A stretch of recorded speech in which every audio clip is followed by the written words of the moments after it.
Exercise ചെയ്യുന്നവരിൽ പലർക്കും കാണുന്ന ഒരു ഡൗട്ടാണ് ചില എക്സസൈസുകൾ സെലക്ട് ചെയ്യുമ്പോൾ ഇത് എണീറ്റ് നിന്ന് ചെയ്യണോ അതോ ഈ എക്സസൈസ് ഇരുന്ന് ചെയ്യണോ എന്നുള്ളൊരു കോമൺ ഡൗട്ട്.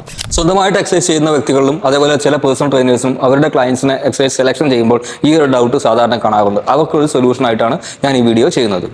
ഒബ്വിയസ്ലി നിങ്ങളോ അല്ലെങ്കിൽ നിങ്ങളുടെ ക്ലയൻറ്റോ ഒരു ലോവർ ലിം മസ്കുലർ സ്കെലറ്റൽ ഇഞ്ചുറീസ് എന്തെങ്കിലും സഫർ ചെയ്യുന്ന, അതായത് നീ പെയിനോ അല്ലെങ്കിൽ ആംഗിൾ പെയിനോ അല്ലെങ്കിൽ വേറെ ഏതെങ്കിലും ബോണിനോ മസിൽസിനോ എന്തെങ്കിലും ഡിസ്കംഫർട്ട് ഫീൽ ചെയ്യുന്ന ഒരു വ്യക്തിയാണെങ്കിൽ ഇന്ന് ചെയ്യുന്ന എക്സസൈസുകൾ ബുദ്ധിമുട്ടായിരിക്കും. ആ ഒരു അവസരത്തിൽ നിങ്ങൾക്ക് ഇരുന്നുള്ള എക്സസൈസസ് ചോയ്സസ് നിങ്ങൾക്ക് സെലക്ട് ചെയ്യാൻ പറ്റും. ഇതല്ലാതെ ഒരു നോർമൽ ഒരു പ്രത്യേകിച്ച് ഫിസിക്കലി ഇഷ്യൂസ് ഒന്നും ഇല്ലാത്തൊരു വ്യക്തി എക്സസൈസ് ചെയ്യുന്ന സമയത്ത്, ഫോർ എക്സാമ്പിൾ ഇപ്പം ഒരു സ്റ്റാൻഡിങ് ഷോൾഡർ പ്രസ് ചെയ്യണോ അതോ ഈ ഷോൾഡർ പ്രസ് ഇരുന്ന് ചെയ്യണോ എന്നുള്ളൊരു ഡൗട്ട് വരാറുണ്ട്. ഇങ്ങനത്തെ സാഹചര്യത്തിൽ എന്തിനാണ് ഈ എക്സസൈസ് ചെയ്യുന്നത് എന്നുള്ള ആ എക്സസൈസിന്റെ ഗോൾ ആദ്യം നിങ്ങൾ മനസ്സിലാക്കിയിട്ട് വേണം ഈ എക്സസൈസ് സെലക്ഷൻ ചെയ്യാൻ. അതായത് ഇരുന്ന് എക്സസൈസ് ചെയ്യുമ്പോൾ അതിന്റെ ഒരു പ്ലസ് പോയിന്റ് അല്ലെങ്കിൽ ബെനിഫിറ്റ് എന്ന് പറയുന്നത് നിങ്ങളുടെ സ്റ്റെബിലിറ്റി കൂടുതലായിരിക്കും. കാരണം നിങ്ങളുടെ മൊത്തം ഹൈറ്റ് ഗ്രൗണ്ടിൽ നിന്നും മാക്സിമം റെഡ്യൂസ് ആയിരിക്കും, കുറഞ്ഞിരിക്കും. ആ ഒരു അവസരത്തിൽ സെന്റർ ഓഫ് മാസ് അല്ലെങ്കിൽ ബോഡിയുടെ സെന്റർ ഓഫ് ഗ്രാവിറ്റി ഗ്രൗണ്ടിൽ നിന്നും അടുത്ത താണിരിക്കുന്ന സാഹചര്യത്തിൽ നിങ്ങളുടെ സ്റ്റെബിലിറ്റി കൂടുന്ന കാരണം കൊണ്ട് നിങ്ങൾക്ക് കൂടുതൽ വെയിറ്റ് ട്രെയിനിങ് അല്ലെങ്കിൽ ഹെവി വെയിറ്റ് ഹാൻഡിൽ ചെയ്യാം, ഹെവി ഡംബൽസ് ഹാൻഡിൽ ചെയ്യാൻ ഉള്ള ഒരു നിങ്ങൾക്ക് കുറച്ച് ഈസി ആയിരിക്കും. അങ്ങനെ അപ്പോൾ ബോഡി ബിൽഡിംഗ് ചെയ്യുന്ന ആൾക്കാരോ അല്ലെങ്കിൽ ഹെവി വെയിറ്റ് ട്രെയിനിങ് ഹാൻഡിൽ ചെയ്ത് കൂടുതൽ സ്ട്രെങ്ത് ഗെയിൻ ചെയ്യേണ്ട ആൾക്കാരോ ആണെങ്കിൽ നിങ്ങൾക്ക് ഇരുന്നുള്ള ഷോൾഡർ പ്രസ് ആണ് നിങ്ങൾക്ക് അവിടെ സെലക്ട് ചെയ്യേണ്ടത്. അതേസമയം എക്സസൈസ് ചെയ്യുന്ന ഈ വ്യക്തി അവരുടെ ബാലൻസും കോർഡിനേഷനും എല്ലാമാണ് ഫോക്കസ് ചെയ്യുന്നത്. കൂടുതൽ ഹെവി വെയിറ്റ് ലിഫ്റ്റിംഗ് ആൾ ചെയ്യാൻ പോകുന്നില്ല.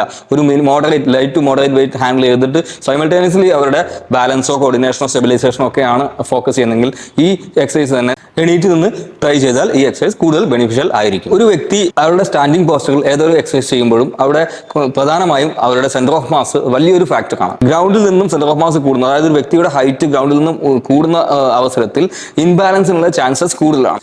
ആ ഒരു കാരണം കൊണ്ട് തന്നെ എണീറ്റ സമയത്ത് ഓവർഹെഡ് എക്സസൈസസ്, പ്രത്യേകിച്ച് എണീറ്റ് സൂപ്പർ ഹെവി ഓവർഹെഡ് എക്സസൈസസ് ചെയ്യുന്നത് അവർക്ക് കൂടുതൽ റിസ്ക് ആണ്. അതുകൊണ്ട് തന്നെ സൂപ്പർ ഹെവി ലിഫ്റ്റിംഗ് ചെയ്യുന്ന വ്യക്തികൾ, മസിൽ ബിൽഡിങ്ങിന് വേണ്ടി ചെയ്യുന്ന വ്യക്തികൾ ഇരുന്ന് ഓവർഹെഡ് എക്സസൈസസ് ചെയ്യാൻ ശ്രമിക്കുക. അതുപോലെ തന്നെ ചില വ്യക്തികൾ എക്സസൈസ് ചെയ്യുന്നത് അവരുടെ ലൈഫ് സ്റ്റൈൽ മോഡിഫിക്കേഷൻ വേണ്ടിയിട്ടായിരിക്കും. രാവിലെ മുതൽ വൈകുന്നേരം വരെ ഓഫീസിൽ ഇരുന്ന് ജോലി ചെയ്യുന്നു, ഓഫീസിൽ പോകുമ്പോൾ കാർ ഡ്രൈവ് ചെയ്യുമ്പോൾ അപ്പോഴും ഇരിക്കുന്നു, തിരിച്ചു വരുന്ന വഴിക്ക് ഡ്രൈവ് ചെയ്യുന്ന സമയത്ത് ആ സമയത്ത് ഇരിക്കുന്നു, അല്ലെങ്കിൽ ബസ്സിലോ വേറെ വാഹനങ്ങളിലോ യാത്ര ചെയ്യുന്ന സമയത്താണ് ഇരുന്ന് തന്നെയാണ് ചെയ്യുന്നത്. അങ്ങനത്തെ ഒരു വ്യക്തി വീണ്ടും ജിമ്മുകളിൽ വന്ന് വീണ്ടും ഇരുന്ന് എക്സസൈസ് ചെയ്യണം എന്നുള്ളത് ഒഴിവാക്കുന്നതാണ് കൂടുതൽ നല്ലത്. അങ്ങനത്തെ വ്യക്തികൾ എണീറ്റ് നിന്ന് എക്സസൈസ് ചെയ്യുമ്പോൾ അവർ ഇരിക്കുന്ന കാരണം കൊണ്ട്, പ്രൊലോങ് സിറ്റിംഗ് കാരണം കൊണ്ട് ഏതെങ്കിലും മസിൽസ് വീക്ക് ആവുന്നു, അതായത് for example gluteus muscles weak ആവുന്ന കണ്ടീഷൻ വരാറുണ്ട്. അതേപോലെ ഹിപ്പ് ഫ്ലെക്സേഴ്സ് ഓവർ സ്ട്രെസ്ഡ് അല്ലെങ്കിൽ ഓവർ സ്ട്രെച്ച്ഡ് ആവുന്ന കോൺട്രാക്റ്റഡ് സ്റ്റേജ് വരുന്നുണ്ട്. ഇങ്ങനത്തെ അവസരങ്ങളിൽ നിന്ന് ചെയ്യുന്ന എക്സസൈസസ് അവരുടെ വീക്ക് മസിൽസിനെ കൂടുതൽ സ്ട്രെങ്തൻ ചെയ്യാൻ അവരെ സഹായിക്കുന്നു. സോ അവിടെ എക്സസൈസ് ചോയ്സ്, നിന്നിട്ടുള്ള എക്സസൈസിന് ചോയ്സ് നിങ്ങൾക്ക് കൊടുക്കാവുന്നതാണ്. അപ്പോൾ ഇനി നിങ്ങൾ ജിമ്മിൽ പോയി എക്സസൈസ് ചെയ്യുമ്പോൾ നിങ്ങൾക്ക് അങ്ങനെ ഒരു ഡൗട്ട് വേണ്ട, നിന്ന് ചെയ്യണോ ഇത് എക്സസൈസ് ഇരുന്ന് ചെയ്യണോ എന്ന്. അതേപോലെ നിങ്ങളുടെ ക്ലയൻസിനെ എക്സസൈസ് സെലക്ഷൻ ചെയ്യുമ്പോഴും ട്രെയിനേഴ്സ് പ്രത്യേകം ഈ കാര്യങ്ങൾ ശ്രദ്ധിക്കുക.